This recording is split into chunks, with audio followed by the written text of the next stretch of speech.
Hey guys, today I'm going to be answering Edward Vivara's question. He's written, "Hey Sabri, very good content as always, much appreciated. I have a question. Everything is well when you are trying to sell the click for a webinar or a service like yours, but what to do when you sell a real estate property?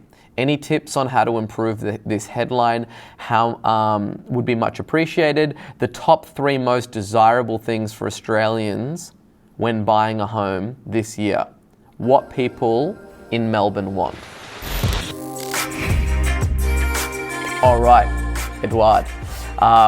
So first of all, you mentioned that there's a huge difference when you're selling to a webinar or selling to a service, and there really isn't. And the reason that I say that is that whenever you're looking at like a funnel, right, there are only really 3 things that are going to take place that you really need to problem shoot in order to find out where there's leakage and what's happening. And the first one is, are people clicking on the ads, right? So if you've got a property for sale, right, there's going to be somewhere that they're going to be clicking on, whether you're advertising it on Facebook or you're on realestate.com or one of these big aggregate websites like Zillow or what have you. You've got an ad, and the first job is to get somebody to click on that ad to go through to your landing page, and that might be a listing page for yourself.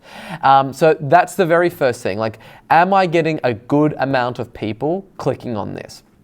And, online there's certain rules, like, on Facebook, me and my team, we don't shoot for anything less than a 1% CTR on ads. And, usually a lot of the times is well above that, but that is the minimum that it must be in order for an ad to keep running. And then off the back of that, you've got Google ads and a whole bunch of other benchmarks. So you would need to look at what that looks like if you're talking about, traditionally advertising online, or if you're talking about being listed on one of these aggregate real estate websites. And then the next thing is, are people converting on that landing page for whatever the offer is that I'm making? And if you're a follower of me and you know all the stuff, I'm a big proponent on 2-step funnels and offering what I call a high value content offer, which is a piece of information that is going to educate your prospect and leave them better than when you found them in that whole process, and not just selling straight out the gate. You want to be looking at, are people converting for this offer that I'm making them? And you want to be looking at conversion rates really of upwards of 20% on your opt-in pages. Anything less than that means that it's not really resonating. It's not really hitting the bullseye of your marketplace. It's not answering what I call a hair on fire problem for that prospect that would compel them to give them their contact details in exchange for the offer of information that you are making those people. And then lastly is, are they converting into a sale? i.e., when I get them on the telephone, is the offer that I am then communicating with them, is it compelling enough to make them want to transact and do business with me? And this is where I talk about in my book, Sell Like Crazy, a Godfather offer, making an offer that is so irresistible that your prospects simply cannot refuse it, and that they would have to be a lunatic to refuse that offer.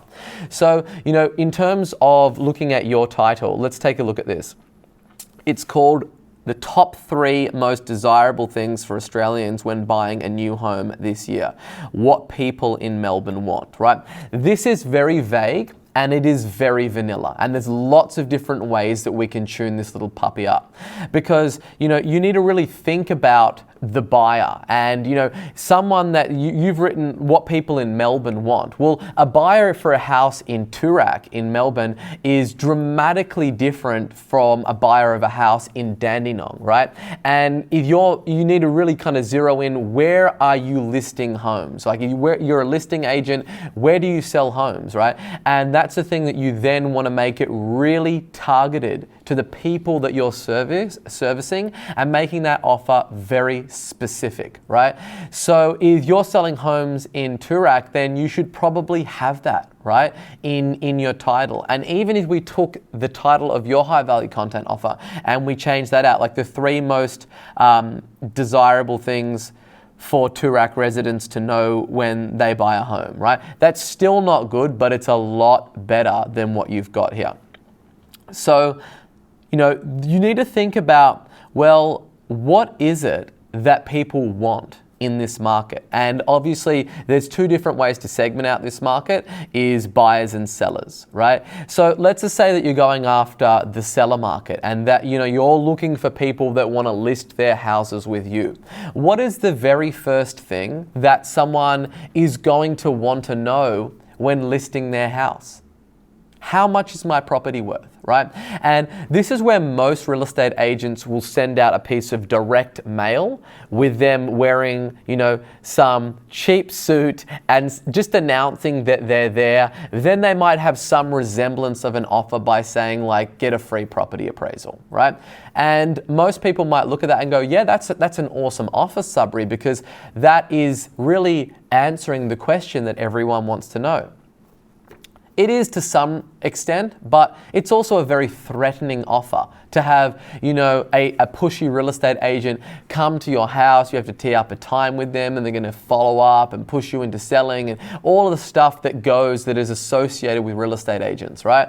And there is only going to be a very, very small percentage of the market that is going to want to book in an appointment with a salesperson and have them come over to their house. So the way that I like to tackle that is by making a very easy to take offer, something that is not threatening. And a way that would do that is, the 2021 price guide to homes in Toorak. Find out what homes are selling for in Toorak this year, given the current property market. And, that can be, just insert the year that you're making these offers in. So if you had any remote interest in listing your house and you saw a report that said, find out what homes are selling for in Toorak in 2021, you're like, okay, I'll check that out. And it's not something that you just check out for fun on a Friday night. It's something that you check out because somewhere in your mind, you're thinking about selling your home, or there will be a future date that you're looking to sell your home. So then once you've used that as bait to get people to raise their hands in a sea of people and say, hey, I'm interested in what it is that you have and what it is that you are selling, that is when you make them the offer, right? You want to give them lots of value in that free report and show them all the different streets and show them the property prices. And then you would make an offer which say hey, I put some time aside on my calendar, 30 minutes, where I can show you exactly 15 things that you can do to your property to increase your listing price by 23%, by 12%, by 5%, by an extra $100,000, by an extra $500,000, whatever they might be. And in addition to that, I'll also give you a checklist and I'll do a free property appraisal for you. And there is absolutely no stress, no pressure. I'm not going to pull any shenanigans on you to try and make you list your house with me. And the reason that I do this is that most people that go through this whole exercise are so impressed and they get so much value out of this that they actually, when it comes time for them, when they're ready to list their house, they give me a call and they say, hey, I would love to list my house with you. And if that's not you and if you're not ready to do that, that is completely fine. There is not going to be any high pressure sales pitch. This is just something that I do and I give value back to my prospects. And it's also the way that I get clients. So full transparency on that. If you do that, you will have more clients than you really know what to do with. So, to kind of summarize, you want to make that high value content offer that you're offering to people specific, tailored to exactly what it is that they want, and also removing any of the friction and any of the pressure that could result in them feeling like, oh, I don't want to reach out and download this because of this, or I don't want to book in a call for this. So the high value content offer needs to be nice and specific, targeted to the people that it is that you're servicing, and then you want to invite those people to get on the telephone with you. You want to not to sell them some shit. You want to invite them to get on the telephone to get even more value and to do a free consultation with those people. And if you go through that process, I promise you, you will have a lot of business. I hope this helps you. If you enjoyed this video, please like and subscribe. We're dropping a video like this almost every single day on YouTube. And if you've got any questions, leave them in the comments box below with hashtag HeySabri, and I'll do my best to get in there and get that answered.